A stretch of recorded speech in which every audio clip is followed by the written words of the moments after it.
अस्सलाम वालेकुम स्टूडेंट्स, मेरा नाम है फ़रीहा खान और आप देख रहे हैं लर्न इंग्लिश विद रोशनी। तो आज हम क्या करने वाले हैं, आज हम इस पैराग्राफ को जो कि उर्दू में लिखा गया है उसको इंग्लिश में ट्रांसलेट करेंगे। देखो, इन पैराग्राफ्स को इंग्लिश में ट्रांसलेट करने का मकसद क्या होता है। इनका मकसद ये होता है कि जो मैसेज आपको प्रोवाइड किया गया है उर्दू में, आप उसको जब इंग्लिश में ट्रांसलेट करो तो आप उसके टोन को, इमोशन को, उसकी इंटेंट को वैसे ही बरकरार रखो। आप उनको स्किप नहीं कर सकते। इन प्रैक्टिस से क्या होता है, आपके अंदर एक एबिलिटी डेवलप होती है। आप दोनों लैंग्वेजेस में एक अच्छे तरीके से, प्रॉपर तरीके से सोच सकते हो और अपने मैसेजेस को कन्वे कर सकते हो। और आपने ये जो चीज़ सेक्शन देखा हो ना, अक्सर एग्ज़ाम में भी आता है, क्योंकि ये वाला जो लिया गया है ये मैंने कई पास्ट पेपर से लिया है।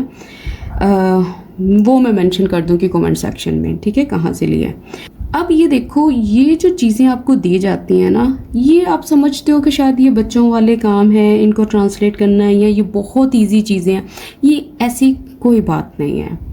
एग्ज़ाम्स में ऐसी चीज़ें दी जाती हैं टेस्ट करने के लिए कि आपकी थॉट्स में कितनी क्लैरिटी है, कितनी एक्यूरेसी है, आपको इन दोनों लैंग्वेजेस के ऊपर कितना कंट्रोल हासिल है। ये सब चीज़ें वहाँ पे चेक की जाती हैं। तो बस एक चीज़ का आपने ख्याल रखना है कि जब आप इसको ट्रांसलेट करो, इसमें जो इंटेंट, जो सोच, जो जज्बात, जो मायने इसमें लिखे हैं, आप उसको कम नहीं कर सकते। आप उनको वैसे का वैसे ही रखोगे और दूसरी लैंग्वेज में उसको कन्वर्ट करोगे। तो अब इस पैराग्राफ को देखते हैं। देखो, इसमें वो क्या बात कर रहा है। सबसे पहले इस चीज़ को चेक करो, इस क्वेश्चन को। वो कह रहा है translate the following into English by keeping in view figurative and idiomatic expressions. ठीक है, अब ये चीज़ें क्यों इसने मेंशन की हैं, जब आप इस सारे के सारे पैराग्राफ को रीड करोगे आपको खुद ही समझ आ जाएगी। सबसे पहले वो कह रहा है कि हर दौर अपने साथ बहुत से ऐसे मामलात भी लेकर आता है जो किसी की पसंद के नहीं होते, मगर इन्हें कबूल करना ही पड़ता है। देखो, एडिटोरियल्स मेरे साथ रीड करते आए हो ना, तो ये सारी चीज़ें आपको इतनी मुश्किल नहीं लगेंगी जितनी अभी दिखाई दे रही हैं। पहले मैं इसको फिनिश कर देती हूँ ताकि आपको आइडिया हो जाए, फिर हम आगे चलते हैं। बाज़ औक़ात ऐसा भी होता है कि कुदरत शायद हमें आज़माने की खातिर ऐसा बहुत कुछ हमारे सामने रखती है जो हमारे मतलब का नहीं होता, बल्कि इससे हमारा कोई ताल्लुक़ ही नहीं होता, मगर फिर भी इसे ज़िंदगी का हिस्सा बनाते हुए चलना पड़ता है। आज भी ऐसा ही चल रहा है। हर सदी अपने साथ ऐसी तब्दीलियाँ लाती रही है जो गुज़िश्ता सदियों के मुकाबले में बिल्कुल नई थी। फितरी अलूम व फ़नून की तरक्की ने इंसान को ऐसा बहुत कुछ दिया जिससे इल्मी और मुआशी अमल का कचरा करार दिया जा सकता है। अब ये वाली जो लाइन है, जब हम इसको ट्रांसलेट करेंगे ना, मैं फिर आपको बताऊंगी कि ये क्यों इसने ये वाला वर्ड यूज़ किया है, कचरा का। यहाँ पे कुदरत हमें फल देती है तो साथ ही साथ इस बात का भी पाबंद करती है कि इसके छिलकों को ढंग से ठिकाने लगाएं। अगर ऐसा ना किया जाए तो माहौल की गिलासत बढ़ती है। अब ये सारे का सारा पैराग्राफ है। अब हमने इसको करना है ट्रांसलेट। तो अब ट्रांसलेट कैसे करेंगे, मैं पहले बता दूं कि हम जहाँ जहाँ फुल स्टॉप लगा हुआ है, हम उस सेंटेंस को पकड़ते जाएंगे और उसको ब्रेक करते जाएंगे और उसको ट्रांसलेट करते जाएंगे। ठीक है, एंड पे फिर आप इसको कंबाइन कर लीजिएगा। तो चलें, अब सबसे पहले वाले को देखते हैं। फुल स्टॉप लगा हुआ है यहाँ पे। इसमें वो कह रहा है हर दौर अपने साथ बहुत से ऐसे मामलात भी लेकर आता है जो किसी की पसंद के नहीं होते, मगर इन्हें कबूल करना ही पड़ता है। देखो, ये जो चीज़ है ना, करना ही पड़ता है। अभी ये पिछले एडिटोरियल्स में हमने ये कवर की थी, जब मैंने आपको बताया था कि समटाइम्स ऐसे स्ट्रक्चर्स इंग्लिश ग्रामर में यूज़ होते हैं जो हमें मजबूरी को शो करते हैं। वो कहते हैं कि हमें मजबूरन ये काम करना पड़ता है। उसके लिए मैंने आपको बताया था हैज़ टू, हैव टू का भी यूज़ करते हैं। और अगर आपने बहुत ही स्ट्रिक्ट बनाना है किसी चीज़ को तो आप मस्ट का, मॉडल वर्ब का भी यूज़ कर सकते हो। ठीक है, ये अब आगे देखते हैं। अच्छा, अब आपने क्या करना है, जब आपको सेंटेंस मिल जाता है, ये प्रैक्टिस सेक्शन के लिए है। अगर आप एग्जाम में बैठे और वहाँ पे ऐसा करने की कोशिश कर रहे हो तो वहाँ पे तो ये टाइम नहीं होगा ना आपके लिए, ये सिर्फ और सिर्फ प्रैक्टिस सेशन के लिए है। अच्छा, अब एक एक चीज़ को देखो। सबसे पहले उसने कहा हर दौर अपने साथ बहुत से ऐसे मामलात भी लेकर आता है।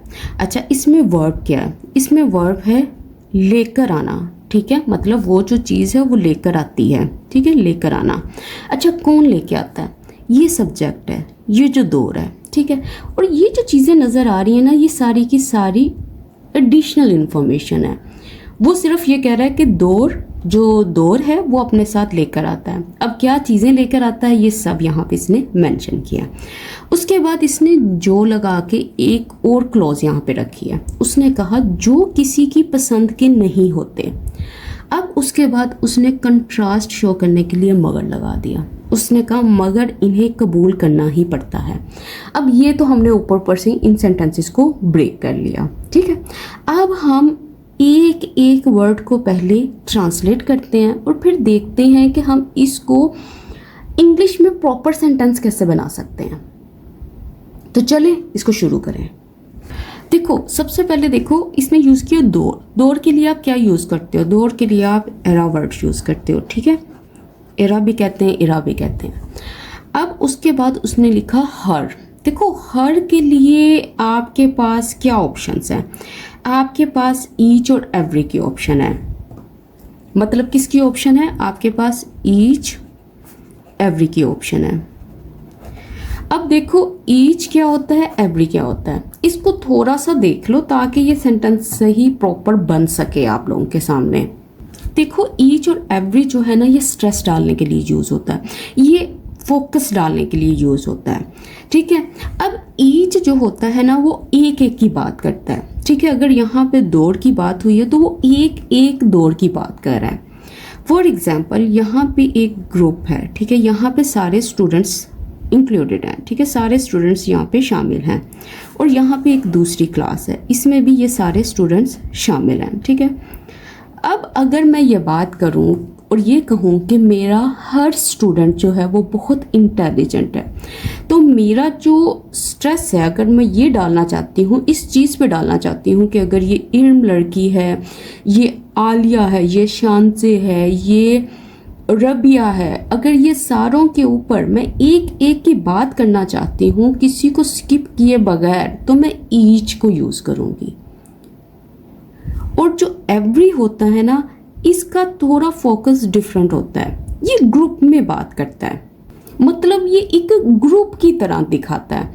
अगर यहाँ पे बात की जाए ना, और अगर मुझे एवरी यूज़ करना है, तो इसमें कोई भी स्टूडेंट स्किप हो सकती है। मे बी इसमें रबिया स्किप हो जाए, मे बी इसमें इर्न स्किप हो जाए, कोई भी स्किप हो सकता है इसमें।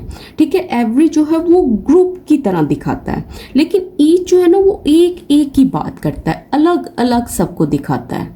तो ये डिफरेंस होता है ईच और एवरी में। इसके अलावा और भी डिफरेंसेस हैं, वो अब इसमें नहीं जाएंगे क्योंकि ये पूरी ग्रामर की क्लास बन जाएगी और अभी हमने इसको ट्रांसलेट करना है। एक और इम्पॉर्टेंट चीज़ है कि जब आप एब्स्ट्रैक्ट नाउन की बात करते हो ना, एब्स्ट्रैक्ट नाउन जो होता है वो अपने साथ एवरी को लेता है। ठीक है, अब इस चीज़ को आपने याद रखना है। अब एब्स्ट्रैक्ट नाउन कौन से होते हैं? ऐसे नाउन जिनको आप देख नहीं सकते, सुन नहीं सकते, महसूस नहीं कर सकते, जैसे लव, हैप्पीनेस, रीज़न, होप हो गया, टाइम हो गया, और इसके अलावा एरा हो गया, मतलब दौर हो गया। तो ये भी एब्स्ट्रैक्ट नाउन है। तो इसके लिए हम किसका इस्तेमाल करेंगे? हम एवरी का इस्तेमाल करेंगे। तो बस ये बताना था, इसके लिए मैंने इतना कुछ किया। अभी इसमें ईच और एवरी में और भी बहुत सी चीज़ें हैं, लेकिन वो अब यहाँ पे कवर नहीं हो सकती अभी। तो अब हम लगाते हैं एवरी एरा। ठीक है, अच्छा, उसके बाद उसने कहा अपने साथ। अपने साथ के लिए ना डिफरेंट वेज है ये वाली बात कहने के कि अपने साथ क्या होता है। देखो हम सबको पता है कि जब हम अपने साथ की बात करते हैं हम इसके साथ अलोंग विद भी यूज़ करते हैं, विद भी यूज़ करते हैं। अब फॉर एग्जांपल अगर हमने विद का यूज़ करना है, ठीक है, अब अपने के लिए ना ये चीज़ डिसाइड करेगी कि यहाँ पे जिसकी बात हो रही है उसकी जेंडर क्या है। अगर वो लड़का है तो आप उसके लिए हिम यूज़ करोगे, अगर लड़की है तो उसके लिए हर यूज़ करोगे, और अगर कोई बेजान अशिया है तो आप उसके लिए इट यूज़ करोगे, और अगर मेरी बात हो रही है तो इसके लिए मी यूज़ करोगे। ठीक है, ये चीज़ें यहाँ पे क्लियर हो गई हैं। अब यहाँ पे एरा की बात हो रही है तो हम क्या यूज़ करेंगे, हम इट का यूज़ करेंगे। मतलब आप कह सकते हो विद इट। उसके बाद उसने कहा बहुत से। देखो बहुत से जो है ना किसके लिए यूज़ हुआ है। अब यहाँ पे ये जो बहुत से यूज़ हुआ है ना ये मामलात के लिए यूज़ हुआ है कि बहुत से ऐसे मामलात। अब यहाँ पे फिर ग्रामर यूज़ होती है। आपको ये चीज़ चेक करनी है कि ये जो मामलात है, ये जो मैटर्स हैं, क्या ये काउंटेबल हैं कि अनकाउंटेबल हैं। अगर तो ये काउंटेबल है, अगर आप इसको गिन सकते हो तो आप इसके लिए मैनी का यूज़ करोगे। अगर आप इसको नहीं गिन सकते तो आप इसके लिए मच का यूज़ करोगे। तो अब यहाँ पे मामलात की बात हो रही है, ऑफ कोर्स हम गिन सकते हैं इसको, कौन से मैटर्स, कितने इश्यूज, कितने मामलात। तो इसके लिए हम मैनी का यूज़ करेंगे। तो ये कुछ ऐसे बनेगा, मैनी ऐसे मामलात, ऐसे के लिए सच मैटर्स। अब उसके बाद उसने यूज़ किया बी। ठीक है, मतलब अब देखो ये जो अभी मैं कह रही हूँ ना, ये सिर्फ आपको ये बताने के लिए कह रही हूँ कि जब आप एक एक वर्ड को ब्रेक करते हो और उसको जब कंबाइन करते हो तो आप एग्जैक्ट सेंटेंस नहीं ले पाते। फिर आती है आपकी समझ बूझ कि आपने उसको कैसे बनाना है। अब ये जो बी है इसके लिए वैसे आप देखो तो इसके लिए ऑल्सो भी यूज़ होता है, इसके लिए इवन भी यूज़ होता है। अच्छा, लेकर आने के लिए आप क्या यूज़ करते हो, आप ब्रिंग यूज़ करते हो कि ये जो चीज़ें हैं ये लाते हैं। अब उसके बाद इसने यूज़ किया जो। देखो जो है ये असल में अब रिलेटिव क्लॉज बनाएगा। जो के लिए आपके पास 2 ऑप्शन है, एक आपके पास ऑप्शन है विच की और एक आपके पास ऑप्शन है दैट की। अब बात आती है यहाँ पे विच लगेगा कि यहाँ पे दैट लगेगा। फिर वही बात, इसमें भी अब ग्रामर आ जाती है, क्योंकि एक जो है वो यूज़ होता है जब आपने वो वाली इंफॉर्मेशन देनी हो जो ऑप्शनल है, और एक यूज़ होता है उस इंफॉर्मेशन के लिए जो कि मस्ट है, जो आपने लाजमी देनी है। तो अब आपने ये खुद देखना है, जैसे ये दैट है ये उस इंफॉर्मेशन के लिए यूज़ होता है जो कि मस्ट है। तो इससे बनने वाली क्लॉज क्या होगी, वो होगी रिस्ट्रिक्टिव क्लॉज, और विच से बनने वाली नॉन रिस्ट्रिक्टिव क्लॉज। ठीक है, और जब आप दैट से बनाओगे तो आप इससे पहले कॉमा नहीं लगाओगे, लेकिन जब आप विच से क्लॉज बनाओगे इससे पहले आप कॉमा लगा दोगे। इसके बगैर इसको अगर आप स्किप भी कर दोगे ना आपका सेंटेंस मुकम्मल है, लेकिन इसको अगर आप स्किप करोगे तो प्रॉब्लम होगी, इससे सारा मीनिंग चेंज हो जाएगा। अच्छा, अब उसने कहा किसी की पसंद। देखो किसी की पसंद के लिए ना आप यूज करते हो to someone's liking. Someone's liking, अगर आप किसी की पसंद की बात कर रहे हो। अब उसने कहा वो किसी की पसंद के नहीं होते तो आप यहाँ पे नोट लगा दो, यहाँ पे नोट लगा दो। ठीक है, और उसके बाद उसने नेक्स्ट क्लॉज स्टार्ट किया जो कि है मगर। ठीक है, मगर के लिए आप किसका यूज़ करोगे। अभी तो इसने बताया है कि ये वो वाली चीज़ें हैं जिनको मतलब कि जो एरा है हमारे लिए ऐसे मामला लाता है जो किसी के पसंद के नहीं होते, लेकिन अब ये दूसरी चीज़ बताएगा यहाँ पे, तो उसके लिए आप बट का यूज़ कर लो। ठीक है, बट उन्हें मतलब किसकी बात हो रहा है, मतलब मामलात की बात हो रही है, तो उसके लिए आप किसका यूज़ करोगे, आप देम का यूज़ करोगे कि उन्हें क्या करना पड़ता है, कबूल करना पड़ता है। कबूल करने की इंग्लिश क्या होती है, एक्सेप्ट करना। ठीक है, और पड़ता है उसके लिए आप मस्ट यूज़ कर लो, हैज़ टू, हैव टू का यूज़ कर लो। ठीक है, अब ये चीज़ बन गई हमारी वो वाली कि जब आप एक एक वर्ड को ब्रेक करते हो तो उसकी क्या इंग्लिश निकलती है। देखो ये तो हमने एक्सरसाइज कर ली, लेकिन अब जब हम इसको कंबाइन करेंगे ना तो तब बात आएगी हमारी अपनी समझ की। तब बात आएगी कि हमें पता होना चाहिए इसको सेंटेंस में कैसे बनाना है कि हमारा जो मीनिंग है वो कहीं पे भी स्किप ना हो। तो जब इसको कंबाइन करेंगे तो हमारा जो सेंटेंस है वो कुछ ऐसे बन के निकलता है। हम लिखेंगे एवरी एरा। मैं पहले लिख लेती हूँ, फिर उसके बाद मैं आपको ये दिखाती हूँ।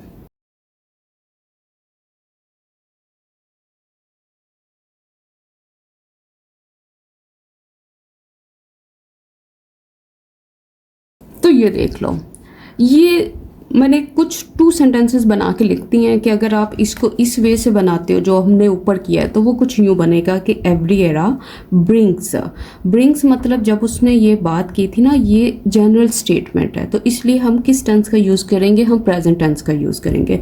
हमने कहा वो लेकर आता है अपने साथ, विद इट क्या, मैनी मैटर्स, बहुत सारे मैटर्स। मैनी क्यों लगा है इसका रीज़न भी मैंने आपको बता दिया, एवरी क्यों लगा ये भी रीज़न बता दिया।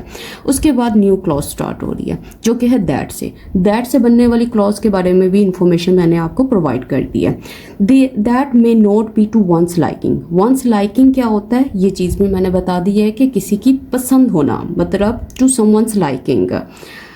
अच्छा, अब यहाँ पे वन क्यों यूज़ किया है? वन इसलिए यूज़ किया है क्योंकि हम हर एक की बात कर रहे हैं, हम आदमी की भी बात कर रहे हैं, हम औरत की भी बात कर रहे हैं, तो इसमें सब आ जाते हैं। लेकिन अगर आपने किसी एक की बात करनी है तो आप यहाँ पे चेंज कर सकते हो अपने मुताबिक, ठीक है। उसके बाद हमने लगाया बट। अच्छा, उसके बाद लिखा they still have to be accepted. अब ये देख किस चीज़ के लिए आया, ये आया है इन मैटर्स के लिए, कि ये जो मैटर्स हैं उनको फिर भी हैव टू आया, मतलब ज़रूरी ये वाला काम करना पड़ता है। क्या करना पड़ता है? They have to be accepted, उनको एक्सेप्ट किया करना पड़ता है। अब ये जो चीज़ है ना, टू बी एक्सेप्टेड, ये पैसिव इन्फिनेटिव आ गई है। अब ये असल में ना मैं आपको सिर्फ एक चीज़ समझाना चाह रही हूँ यहाँ पे। देखो, ये असल में चीज़ें बताने का मकसद कुछ और भी है। ये वो स्टूडेंट्स के लिए है जो ये पूछते हैं कि ग्रामर कितनी ज़रूरी है। ग्रामर ज़रा भी ज़रूरी नहीं है, जो ये बातें करते हैं जी हमारा काम चल जाएगा। आपका काम ऐसे नहीं चल सकता। अगर आपको ये नहीं पता कि ईच कहाँ यूज़ करना है, एवरी कहाँ यूज़ करना है, आपने यहाँ पे टेंस कौन सा यूज़ करना है, आपने मच यूज़ करना है कि मैनी यूज़ करना है, आपने दैट यूज़ करना है कि विच यूज़ करना है, हु यूज़ करना है, व्हाट यूज़ करना है। इसके बाद आपने मे यूज़ करना है, कौन सा मॉडल वर्ब यूज़ करना है, कौन सा मॉडल वर्ब जो है वो कितनी पॉसिबिलिटी देता है। ये वाले जो स्ट्रक्चर्स हैं, ये जो एक्सप्रेशंस हैं, ये आपको देखने हैं। उसके बाद दे आना है, प्रोनाउन आना है, तो किसके लिए आना है, हैज़ टू हैव टू कहाँ यूज़ होना है, पैसिव इन्फिनेटिव कहाँ यूज़ होना है। तो ये चीज़ें पता होंगी तो आप ये पैराग्राफ्स कर सकते हो जिनको आप बहुत ईजी कंसीडर करते हो। अच्छा, आप जल्दी से नेक्स्ट लाइन को देखो। वो कह रहा है बाज़ औक़ात। देखो, बाज़ औक़ात जो होता है ना, इसके लिए आप यूज़ करते हो समटाइम्स, तो मैं ऊपर ही लिख लेती हूँ ताकि अब टाइम जो है ना हम सेव करें। जो मेन चीज़ आपको समझानी थी वो मैंने अभी समझाई है, ठीक है, बाज़ औक़ात। उसके बाद उसने लिखा है ऐसा भी होता है। ये जो चीज़ है ना, ऐसा भी होता है, इसके लिए आप यूज़ कर सकते हो इट ऑल्सो हैपन्स। तो आप इसके ऊपर ही लिख लो इट ऑल्सो हैपन्स। उसके बाद के मतलब दैट, ठीक है, आप दैट का यूज़ करोगे। अच्छा, क्या होता है? उसने कहा कुदरत के लिए आप क्या यूज़ करते हो? आप यूज़ करते हो नेचर, ठीक है, जो नेचर है। उसने कहा शायद के लिए आप क्या यूज़ करते हो? आप परहैप्स यूज़ करते हो, ठीक है, परहैप्स, शायद। हमें मतलब अस, हमारी बात हो रही है, ठीक है, आजमाने की खातिर। अच्छा, अब ये जो चीज़ है ना, इसके लिए ना आप टू स्ट्रक्चर यूज़ कर सकते हो। अब ये डिपेंड करता है कि आप सेंटेंस बना कैसे रहे हो।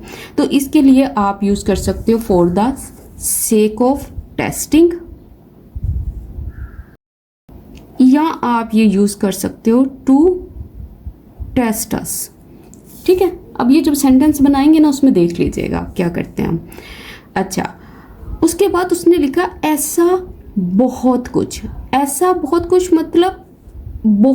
मतलब अ लॉट ऑफ, ऐसा मतलब सच, मतलब बहुत सारी ऐसी चीज़ों की बात कर रहा है, तो आप लिख लो a lot of such things.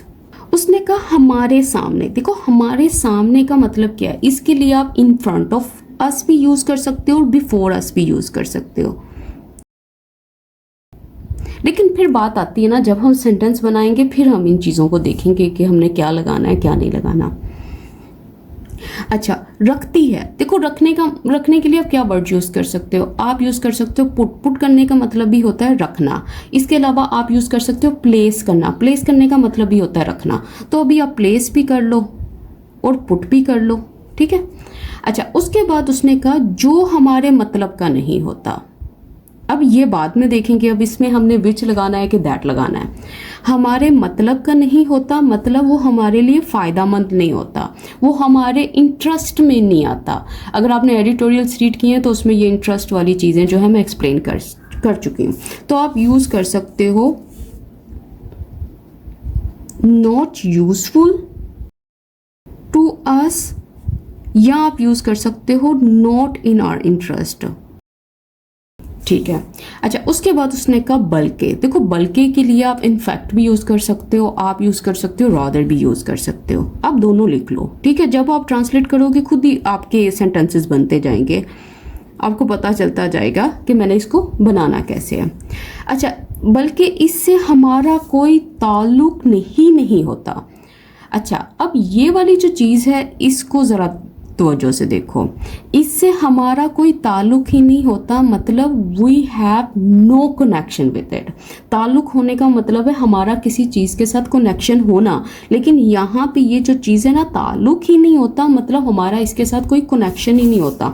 तो अब मैं क्या करूँगी, इसके लिए एक वर्ड कनेक्शन यहाँ पे यूज़ कर लूँगी ताकि मेरा सेंटेंस जो है जब मैं ट्रांसलेट करूँ तो मुझे वर्ड्स के लिए स्ट्रगल ना करना पड़े। अच्छा, उसके बाद उसने कहा मगर फिर भी, देखो मगर फिर भी इसके लिए आप यूज़ कर सकते हो स्टिल भी यूज़ कर सकते हो, आप यूज़ कर सकते हो बट इवन देन का भी यूज़ कर सकते हो। अच्छा, क्या होता है, इसे ज़िंदगी का हिस्सा बनाते हुए चलना पड़ता है, मतलब हमें सबसे पहले क्या करना पड़ता है, हमें चलना ही पड़ता है लेकिन इसको ज़िंदगी का हिस्सा बनाते हुए, इसको हिस्सा बनाते हुए फिर चलना पड़ता है। मतलब जब हम चल रहे होते हैं तो हम किसी चीज़ को इसका हिस्सा बना रहे होते हैं। तो देखो इसके लिए आप इसको बनाने के भी डिफरेंट वेज हैं। आप यहाँ फिर ऐसे कर लो कि ये जो उसने यूज़ किया ना यहाँ पे हिस्सा बनाते हुए, तो आप इसको कन्वर्ट कर दो पार्टिसिपल फ्रेज में, while making it a part, ठीक है। और ये जो इसने लिखा है ना चलना ही पड़ता है, तो आप ये लिख लो one has to move forward या कीप गोइंग। अब आ गया फुल स्टॉप। देखो सबसे ज़्यादा खुशी तब होती है जब यहाँ पे फुल स्टॉप नज़र आ जाता है, तो इट मीन्स कि हमने जितने रैंडम शॉर्ट फ्रेजेस थी, इनका जो आप ये समझ लो जो इनका ढांचा था वो हमने सारा बना लिया है। अब हम इसको कंबाइन करेंगे और अपना सेंटेंस निकालेंगे, देखते हैं वो क्या बन के आता है। तो अब इसको मैं जोड़ूंगी और आप एक साथ साथ देखते जाएं। बाज़-औक़ात ऐसा भी होता है, मतलब समटाइम्स, ये मैंने ऊपर समटाइम्स लिखा है, मैं यहीं से उठा लूँगी, ठीक है। Sometimes it also happens, it also happens, ठीक है। अच्छा, क्या उसने कहा दैट के लिए मैंने क्या यूज़ किया था, दैट लगा के मैंने यहाँ पे छोड़ दिया, ठीक है। अच्छा, उसके बाद उसने लिखा है कि कुदरत शायद हमें ज़माने की खातिर ऐसा बहुत कुछ हमारे सामने रखती है। अब देखो इसके लिए मैंने सबसे पहले लिखा था परहैप्स। अब मैं यूँ इसको सेंटेंस यूँ बनाऊँगी परहैप्स, ठीक है। अच्छा, यहाँ पे सब्जेक्ट क्या है, यहाँ पे कुदरत है, करने का काम क्या, रखने का, मतलब वो जो कुदरत है वो प्लेस करती है। तो मैं जल्दी से अपने सब्जेक्ट को यहाँ पे मेंशन करूँगी जो कि है नेचर, ठीक है। उसके बाद मैं देखूंगी इसकी वर्क क्या है, रखना। रखने के लिए मैंने कहा था प्लेस भी कर सकते हो, पुट भी कर सकते हो। अब यहाँ पे नेचर सिंगुलर है, मतलब इसके लिए आप प्लेसेस ही यूज़ करोगे, नेचर प्लेसेस। अच्छा, ये जो नेचर है ना, ये काउंटेबल भी होता है, अनकाउंटेबल भी होता है, ये डिपेंड करता है कि आपका कॉन्टेक्स्ट क्या है, ठीक है। अब ये इस चीज़ में अभी नहीं जाएंगे। अच्छा, उसके बाद उसने कहा प्लेसेस रखती है। अच्छा, आपने वर्ब से ये क्वेश्चन करना है प्लेसेस व्हाट। अगर आप ये सब करते जाओगे ना, सेंटेंस खुद ब खुद बनते जाएंगे और यहाँ से आप वर्ड्स उठाते जाओगे। प्लेसेस किस चीज़ को रखती है, उसने कहा कि बहुत सारी चीज़ों को, मतलब ऐसा बहुत कुछ। तो मैं ये कह देती हूँ, इसको इस तरह से कन्वर्ट कर सकती हूँ, प्लेसेस मैनी सच थिंग्स। अच्छा, कहाँ रखती है, बिफोर अस, अच्छा क्यों रखती है, आप क्वेश्चन करो, सेंटेंस बन जाएगा हमें टेस्ट करने के लिए, टू टेस्ट अस। आपने ये करके छोड़ दिया। उसके बाद नेक्स्ट देखो, उसने कहा जो हमारे मतलब का नहीं होता। इसका मतलब है कि ये वो चीज़ें रखती हैं जो हमारे मतलब की नहीं होती। तो फिर मैं इसमें देखती हूँ कि मैं अभी यूज़ कर लेती हूँ विच के साथ बना लेती हूँ, which are not in our interest. या आप कह सकते हो कि मतलब which are not useful to us. अच्छा उसके बाद उसने कहा बल्कि इससे हमारा कोई ताल्लुक ही नहीं होता। मतलब बल्कि के लिए मैंने क्या कहा था, इनफैक्ट। ठीक है, in fact we have absolutely no connection with them. अब यहाँ पे दम क्यों लगाया, क्योंकि हम किन की बात कर रहे हैं, हम चीज़ों की बात कर रहे हैं, मगर फिर भी इसे ज़िंदगी का हिस्सा बनाते हुए चलना पड़ता है। तो इसके लिए आप लिखो बट इवन देन, फिर भी वी हैव। अच्छा अगर आप चाहो तो आप इस तरह से भी बना सकते हो, we have to make it a part of life, our life भी कर सकते हो, एंड कीप मूविंग। तो ये देखो हमने छोटे छोटे वर्ड्स के सिर्फ इंग्लिश में मीनिंग लिख के हमने पूरे सेंटेंसेस बना लिए यहाँ पे। अब देखो यहाँ पे मैंने इसको बिल्कुल और सिंपल कर दिया कि अगर कोई पर्सन है वो प्रेजेंट पार्टिसिपल साइमल्टेनियस एक्शन नहीं मेंशन कर पा रहा तो वो इस तरह से भी कवर कर सकता है, इसमें भी कोई इशू नहीं है। हमारा सेंटेंस बन गया, हमारा मीनिंग बिल्कुल वही है जो हम कन्वे करना चाहते थे। अब नेक्स्ट देखो, वो कह रहा है आज भी। देखो आज मतलब इवन टुडे, ऐसा ही, ऐसा मतलब बिल्कुल, मतलब आप ये कह रहे हो कि जैसे तरीके या चीजें पहले चल रही थी आज भी वैसा ही तरीका है, मतलब दिस वे चल रहा है, मतलब वो कंटिन्यू है। तो यहाँ पे असल में प्रेजेंट कंटिन्यूस का इसमें मतलब कंटिन्यूटी दिखानी है, तो इसके लिए हम प्रेजेंट कंटिन्यूस का स्ट्रक्चर यूज़ करेंगे। तो वैसे अगर कोई चीज़ चल रही है तो उसके लिए आप गो ऑन का यूज़ करते हो, या आप उसके लिए यूज़ करते हो कि वो चीज़ जो है वो कंटिन्यू है। ठीक है, तो आप इसको कंटिन्यूटी में कन्वर्ट कर लोगे। अब ये छोटा सा सेंटेंस है, जल्दी से अब इसको ट्रांसलेट करते हैं। देखो अब आपने जब इसको ट्रांसलेट करना है ना, मैंने क्या कहा, आपने सिर्फ ये चीज़ माइंड में रखनी है कि उसमें वो कहना क्या चाह रहा है। वो कहना चाह रहा है कि जिस तरीके से चीज़ें पहले चलती थी आज भी उसी तरीके से चल रही हैं। तो आप इसको ये भी कह सकते हो, दिस इज एग्जैक्टली, मतलब बिल्कुल उसी तरह से, how things are still going today. मतलब आज भी ऐसे ही चीज़ें चल रही हैं। या आप ये कह सकते हो कि ये जो पैटर्न था ना जो भी मैंने मेंशन किया वो आज भी कंटिन्यू है, मतलब द सेम पैटर्न। यहाँ पे मेरे कोई नंबर नहीं कोई कट करेगा, क्योंकि मैं जो मीनिंग कन्वे कर रही हूँ बिल्कुल वही है, जैसे चीज़ें पहले थी वो आज भी हैं। आप इस तरह से कह लो या उस तरह से कह लो। अब नेक्स्ट देखो, अब देखो उसने कहा हर सदी अपने साथ ऐसी तब्दीलियां लाती रही है, मतलब ऐसी तब्दीलियां लाती रही है। अब एक तो मुझे चीज़ समझ आई इस सेंटेंस को देख के कि लाती रही है, मतलब ये एक्शन जो था ये पास्ट में भी कंटिन्यू था, ये आज भी कंटिन्यू है। इसका मतलब मुझे यहाँ पे प्रेजेंट परफेक्ट कंटिन्यूस का यूज़ करना है। देखो ये चीज़ मुझे सिर्फ इसको पढ़ के अंदाज़ा हो गया मुझे इसका। अच्छा हर सदी के लिए आप किस तरह से ट्रांसलेट करोगे, हर सदी मतलब एवरी सेंचुरी। अपने साथ अभी मैंने बताया था along with itself, मतलब वो अपने साथ लाती थी ना, इसलिए ऐसी तब्दीलियां सच चेंजेस। अच्छा, ये ना असल में आपको मुश्किल लग रहा होगा कि जब मैं इसको लिख रही हूँ तो आपको शायद वर्ड्स की समझ ना आए, लेकिन जब मैं बोल रही हूँ तो इसका मतलब वही है जो मैं यहाँ पे लिख रही हूँ, तो आप साथ साथ लिखते जाया करें। लाती रही है मतलब जो एक्शन पास्ट में तो वो आज भी जारी है। किसी चीज़ को लाने के लिए आप किस वर्ड का यूज़ करते हो? आप कह सकते हो वो जो चीज़ है वो ब्रिंग करती आई है, वो लाती आई है। ठीक है, अब ये इसको आप अपने टेंस के अकॉर्डिंग कन्वर्ट कर लेंगे। अब उसने कहा जो गुज़िश्ता सदियों, मतलब जो, मतलब यहाँ पे मैं विच भी यूज़ कर सकती हूँ और मैं बाकी भी देखूंगी कि इसमें और किसका यूज़ हो सकता है। ठीक है, जो गुज़िश्ता सदियों मतलब ये सदियों मतलब असल में ये पिछली बात कर रही है, प्रीवियस सेंचुरीज की बात कर रही है, प्रीवियस सेंचुरीज। अच्छा, क्या हुआ? उसने कहा के मुकाबले में।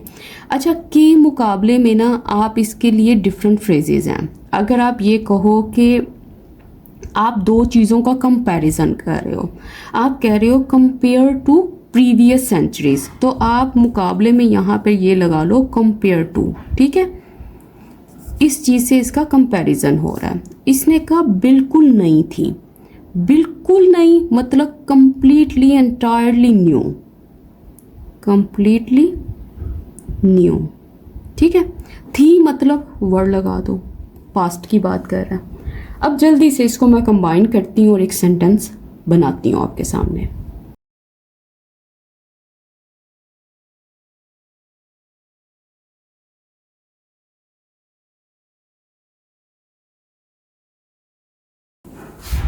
अच्छा, अब ये देखो, ये मैंने सेंटेंस बनाया। जब मैंने इसको ब्रेक किया तो मेरे पास ना ब्रोकन पीसेस थे इसके, और उस टाइम मुझे जो समझ आई थी मैंने लिख दिया, लेकिन जब मैं उसको ट्रांसलेट करने बैठी तो मुझे खुद ब खुद आइडियाज़ होते गए कि इसकी जगह अगर मैं ये लगा लूँ, अब मैं विच की जगह दैट लगा लूँ, दैट की जगह या विच लगा लूँ, ये वाली वर्ब की जगह वो वाली वर्ब लगा लूँ, तो वो खुद ब खुद बनता जाएगा। इसके बाद जैसे मैंने कहा every century has continued, present perfect का यूज़ किया, प्रेजेंट परफेक्ट कंटिन्यूस का भी यूज़ कर सकते हो आप।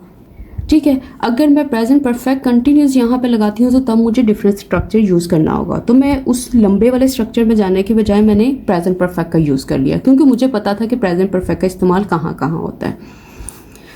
ठीक है, अच्छा, उसने कहा हैज़ कंटिन्यूड, वो जारी है। अच्छा, क्यों जारी है? उसने कहा टू ब्रिंग विद इट, अपने साथ लाने के लिए। अच्छा, क्या लाती है? आपने फिर उससे क्वेश्चन पूछा, क्योंकि जब ये जो ब्रिंग है ये वर्ब है, आप इससे स्टिल क्वेश्चन पूछ सकते हो, आप इससे पूछ सकते हो क्या लाती रही अपने साथ। उसने कहा ऐसी तब्दीलियाँ, सच चेंजेस। अच्छा, कौन सी चीज तब्दीलियाँ? उसने कहा वो वाली तब्दीलियाँ दैट वर कम्प्लीटली न्यू, जो बिल्कुल नई थी, जो बिल्कुल नहीं थी। अच्छा, कौन सी न्यू, कौन सी तब्दीलियाँ? उसने कहा compare to the previous one, अगर कंपेयर किया जाए पिछलियों से। ठीक है, अब ये वाली जो पास्ट पार्टिसिपल फ्रेज है ये हमने यहाँ पे क्यों यूज़ किया? देखो, हमने एडिटोरियल्स में पढ़ा है। ठीक है, जब आपने अपने सेंटेंस को शॉर्ट बनाना है तो तब आप ऐसी फ्रेजेस का यूज़ कर सकते हो, अपने सेंटेंसेस को छोटा बना सकते हो। छोटा बनाने का तरीका यही होता है। अगर मैं चाहती तो इसको डिफरेंट टेंस यूज़ करके इसको और भी लंबा बना सकती थी, लेकिन मुझे वो नहीं बनाना, क्योंकि सेंटेंस जितना लेंथी होता है उतना वीक दिखाई देता है, क्योंकि उसमें ऐसा लगता है जैसे आप हर चीज़ को स्ट्रेच कर रहे हो। तो मैंने इसको इस वे से बना लिया। अब आगे देखो, उसने कहा फित्री अलूम व फ़नून की तरक्की, मतलब फित्री अलूम व फ़नून। देखो, ये चीज़ें ना आप याद कर लो। इसके लिए आप क्या यूज़ करोगे? आप यूज़ करोगे natural sciences and arts, sciences and arts. असल में देखो, छोटा छोटा लिखने से मुझे आइडिया बन रहा है कि किसकी बात हो रही है। अच्छा, क्या हुआ? कहता इसकी तरक्की ने।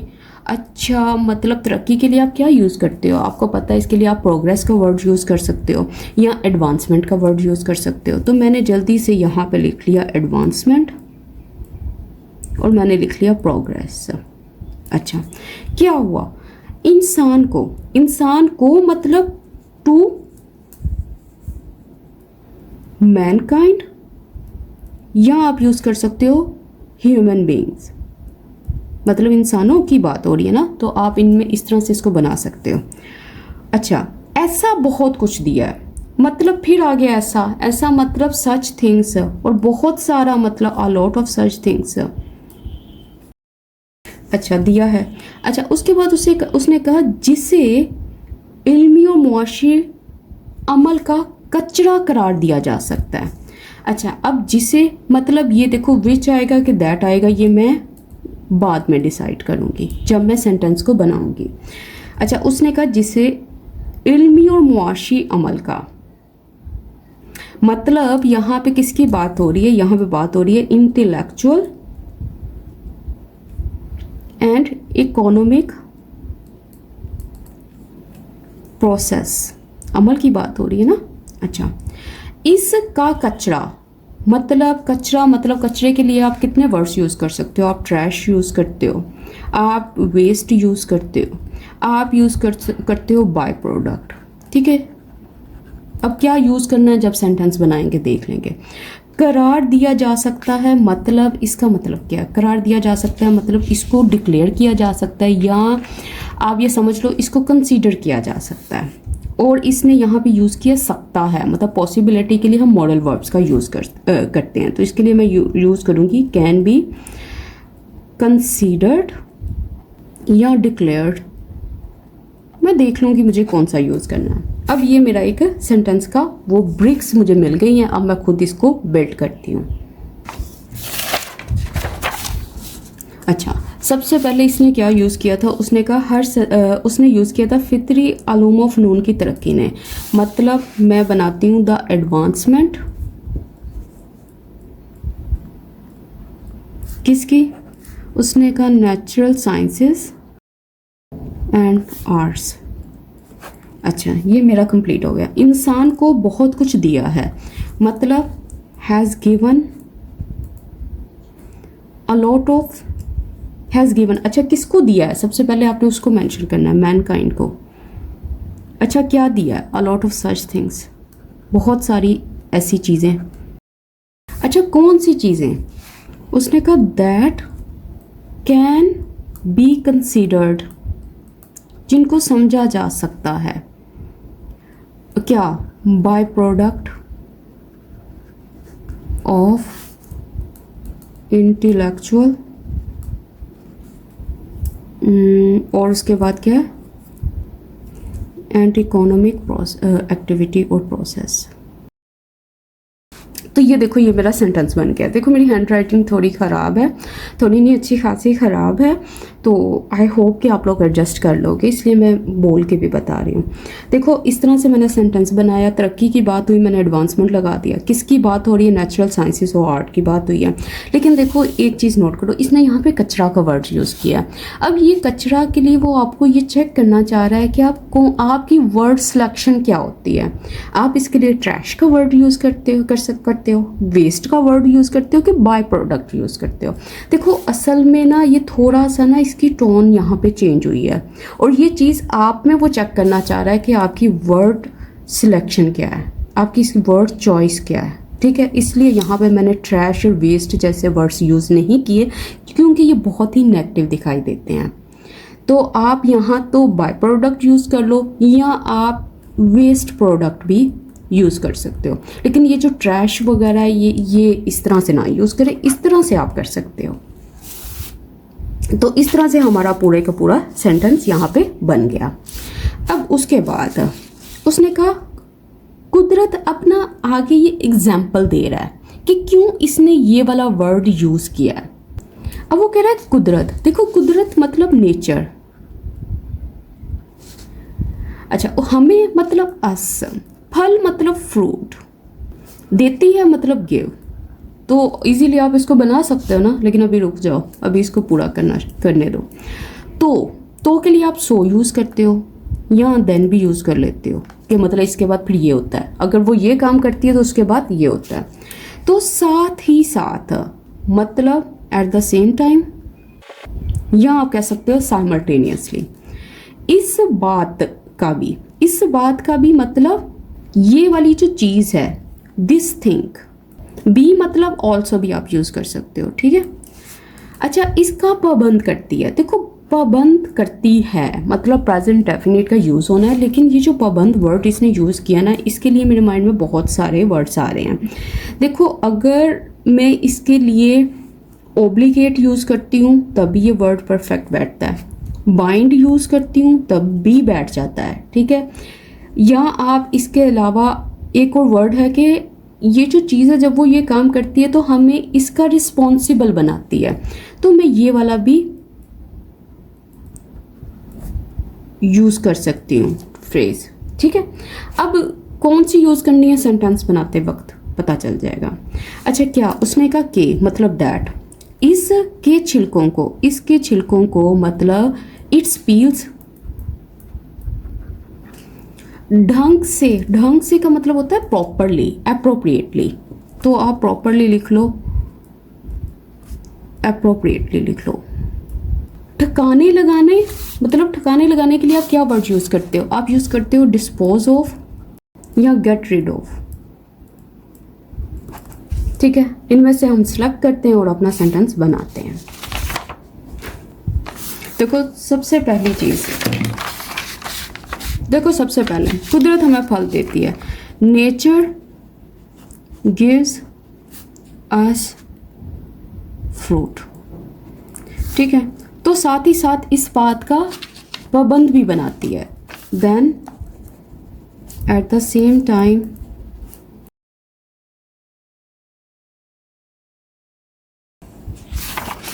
तो ये देखो मेरा सेंटेंस निकल के आया इन्हीं छोटे छोटी ब्रेक्स को कंबाइन करके। Nature gives us fruit, then at the same time it also makes us responsible for properly disposing of its peels.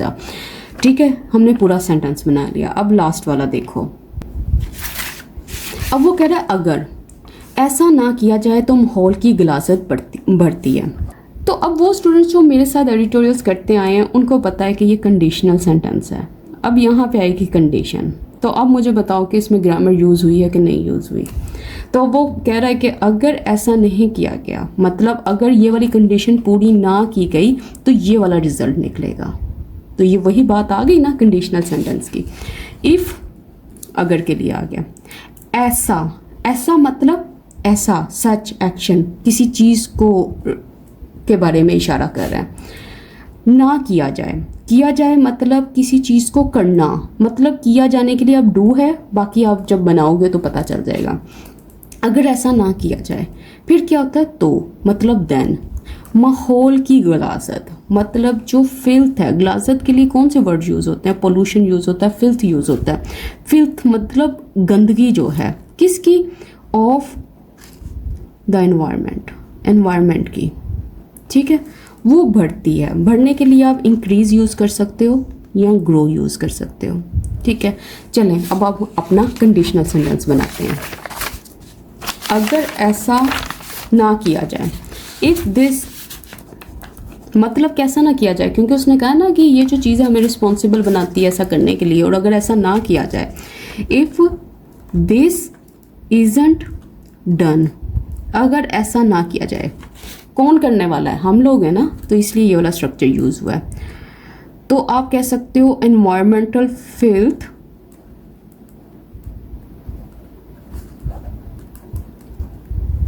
या आप कह सकते हो pollution in the environment begins to grow, या आप लिख सकते हो कि इंक्रीजेस। तो यहाँ पे आ गया हमारा कंडीशनल सेंटेंस और इसके साथ ही हमारा पूरा पैराग्राफ भी कंप्लीट हो गया। तो अब आप खुद स्टूडेंट्स देखो, एक छोटी सी प्रैक्टिस है। प्रैक्टिस यही है कि छोटे छोटे वर्ड्स को ब्रेक करना है, सब्जेक्ट वर्ड को पकड़ते जाना है, टेंसेस को आइडेंटिफाई करते जाना है, और ये जो वर्ड्स हैं इनको इंग्लिश में छोटा छोटा करके लिखते जाना है। ठीक है, मतलब ताकि आपका माइंड स्टक ना हो जब आप उसको प्रॉपर सेंटेंस में कन्वर्ट करो।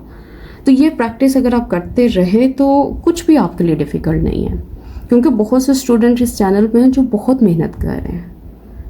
तो अगर आप लोग ये सब कुछ करते रहो तो आपके लिए ये एक्सरसाइज जो है ये बिल्कुल मुश्किल नहीं है, बल्कि आपको एडिटोरियल्स भी समझ आएंगे। लेकिन फिर बात आ जाती है, ग्रामर जो है वो बहुत इम्पोर्टेंट है। अब ग्रामर के ऊपर मुझे कुछ न्यू एक प्रोजेक्ट है जो मेरे माइंड में चल रहा है, लेकिन अभी तो फ़िलहाल नहीं, अभी क्योंकि मैं बहुत बिजी होती हूँ। लेकिन बस आप लोगों की सपोर्ट की ज़रूरत है। अगर आप लोगों की सपोर्ट मिलती रही तो हम इन क्लासेस का भी आगाज़ करेंगे। लेकिन फिर वही बात आती है, आगे देखते हैं कहाँ तक ये चीज़ें चलती हैं, क्योंकि मैंने लास्ट वीडियो अपलोड की थी यूट्यूब के ऊपर, उस पर बहुत कम व्यूज़ आए थे, जिसकी वजह से मैंने 2 दिन क्लास नहीं डाली, क्योंकि मेरा दिल ही नहीं किया फिर क्लास डालने को।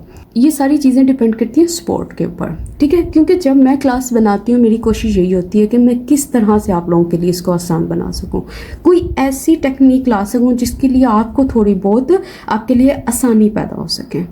तो अगर आपको वीडियो अच्छी लगी हो तो इस वीडियो को लाइक कीजिएगा, कमेंट सेक्शन में अपना फीडबैक देना मत भूलिएगा, आप सबके कमेंट्स में रीड करती हूँ।